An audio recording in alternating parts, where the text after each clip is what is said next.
Hello. ठीक।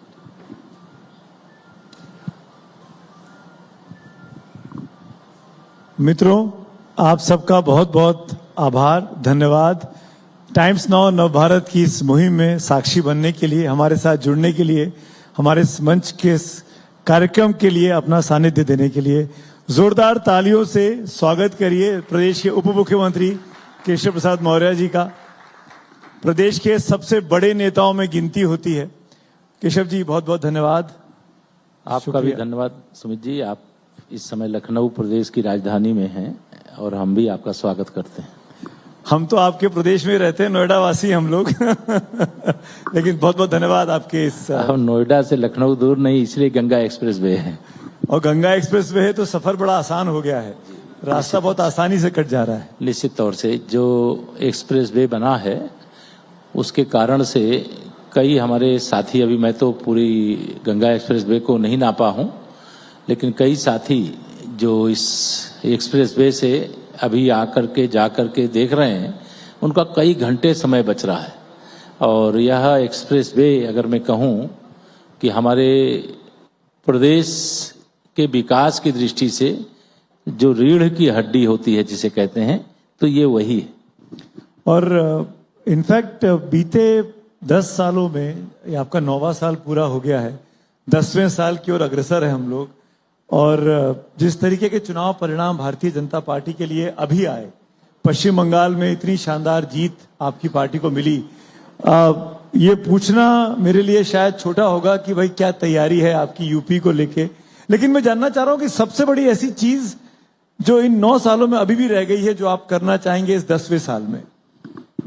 अभी हम लोग देखिए, ये निरंतरता है। माननीय प्रधानमंत्री श्री नरेंद्र मोदी जी ने कहा है 2047 विकसित भारत, और विकसित भारत का विकसित उत्तर प्रदेश बनाने के लिए अभी हम लोग ये मानते हैं कि अगर हम दुनिया की 4-5 बड़ी अर्थव्यवस्थाओं में उनकी बराबरी में खड़े होना है, तो अभी हमें बहुत कुछ करना है। हमने बहुत कुछ किया है और जिसको किया है उसी के कारण से इतना आशीर्वाद जनता का हमें मिलता है। हम बंगाल में तो इतनी ऐतिहासिक विजय प्राप्त किए। मैं बंगाल के सभी कार्यकर्ताओं को आपके चैनल के माध्यम से बधाई देता हूं, अभिनंदन करता हूं, वहां की जनता का अभिनंदन करता हूं।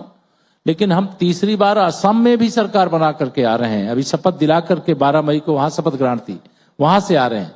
तो विकास का मतलब ही भाजपा है, भाजपा का मतलब ही विकास है। यह कोई हमारा विरोधी होगा तो वह भी, आप अगर सामने पूछेंगे तो नहीं बोलेंगे, लेकिन अगर आप अलग से पूछेंगे तो वह भी कहेंगे कि विकास का मतलब भाजपा है, सुशासन का मतलब भाजपा है, सबके जीवन में खुशहाली लाने का मतलब भाजपा है। दक्षिण में अभी छूट गया है, तमिलनाडु छूट गया, केरल छूट गया, चुनाव वहां भी हुए। देखिए कितना समय और लगेगा? देखिए, कर्नाटक में और तेलंगाना में तो हमको पूरा विश्वास है जब भी चुनाव होंगे वहां भाजपा की सरकार बनेगी। केरल और तमिलनाडु जो छूटा हुआ है, ये पश्चिम बंगाल की तरह वह भी भारतीय जनता पार्टी के लिए एक ऊसर भूमि की तरह था। लेकिन अगर पश्चिम बंगाल में कमल खिल सकता है तो केरल और तमिलनाडु में भी कमल खिल सकता है। अभी हम लोगों ने कर्नाटका और तेलंगाना पे पूरा फोकस किया हुआ है, क्योंकि आने वाले समय में वहां चुनाव है। और जिस दिन पश्चिम बंगाल और आसाम के चुनाव संपन्न हुए, उसके दूसरे दिन से उत्तर प्रदेश में 2027 में तीसरी बार सरकार बनाने की तैयारी शुरू हो गई। पर केशव जी, अब थोड़े से मैं सवाल कड़े कर लेता हूं अपने। मैं जानता हूं कि आपको सवालों के जवाब देने में आनंद आता है, आज से नहीं, पिछले 12-13 साल से हम एक दूसरे को जानते हैं। यूपी में जो 2024 में हुआ लोकसभा चुनावों में, क्या उसको आप कैसे पलट पाएंगे? अखिलेश यादव पीडीए का फॉर्मूला लेके चल रहे हैं, आपके पास क्या तोड़ है पीडीए का? देखिए, पहले तो 2024 में जिस गुब्बारे में इन लोगों ने हवा भरी थी, लोकसभा चुनाव के समय जो मुद्दा बनाया था कि संविधान खतरे में है, आरक्षण खतरे में है, इस प्रकार का दुष्प्रचार करके इन लोगों ने लोकसभा में तो जरूर कुछ सीटें जीत ली है, जिसके कारण से अभी भी उनका जो अहंकार है वो बढ़ा हुआ है। लेकिन उनको जब मैं ये बताता हूं कि 2024 के लोकसभा चुनाव में हम लोगों के नंबर, हरियाणा में 5 हमारे सांसद जीते थे, लेकिन जब विधानसभा चुनाव हुआ तो 2/3 बहुमत से श्री नायब सिंह सैनी जी की अगुवाई में भारतीय जनता पार्टी की सरकार वहां शानदार ढंग से काम कर रही है। अभी कल नगर निकाय के चुनाव में कमल खिला दिया है। उसके बाद महाराष्ट्र का विधानसभा चुनाव हुआ, वहां भी लोकसभा में हमारे नंबर घट गए थे, लेकिन महाराष्ट्र के इतिहास की सबसे बड़ी विजय अगर मैं कहूं कि महाराष्ट्र में भारतीय जनता पार्टी एनडीए को मिली है तो वो गलत नहीं होगा। उसके बाद दिल्ली प्रदेश का 2025 जनवरी में चुनाव हुआ। दिल्ली में 27 वर्ष के बाद भारतीय जनता पार्टी की वहां पर हमारी सरकार बनी और श्री अरविंद केजरीवाल जी को सदा के लिए दिल्ली ने विदा किया है। मतलब केवल 25 में विदा किया, 30 में वो आने वाले नहीं है, क्योंकि जहां हम आते हैं एक बार वहां बार बार आते हैं क्योंकि काम अच्छा करते हैं। इसके बाद बिहार का चुनाव हुआ। बिहार के चुनाव में भी सारा विपक्ष एकजुट हो गया था भारतीय जनता पार्टी और जदयू के एनडीए के गठबंधन के खिलाफ, लेकिन हम लोगों ने बिहार में भी 200 का आंकड़ा पार करने में कामयाबी हासिल कर लिया। इसके बाद चुनाव होता है पश्चिम बंगाल का, जो हम लोगों का एक बहुत बड़ा लक्ष्य था कि अगर परम पूज्य अटल बिहारी वाजपेयी जी जो युवा मोर्चा के राष्ट्रीय अधिवेशन में मुंबई में कहे थे कि अरब सागर से गंगा सागर तक कमल खिलेगा, तो उनका आशीर्वाद आज सफल हुआ और पश्चिम बंगाल में हम लोगों की इतने बड़े बहुमत से सरकार शायद हम लोगों को भी कल्पना नहीं थी, लेकिन वह भी आंकड़ा पार करके आज वहां भारतीय जनता पार्टी ने कमल खिला दिया है। लोग राहत की सांस ले रहे हैं, लोगों को लग रहा है कि जैसी सरकार हम चाहते तो वैसी आ गई।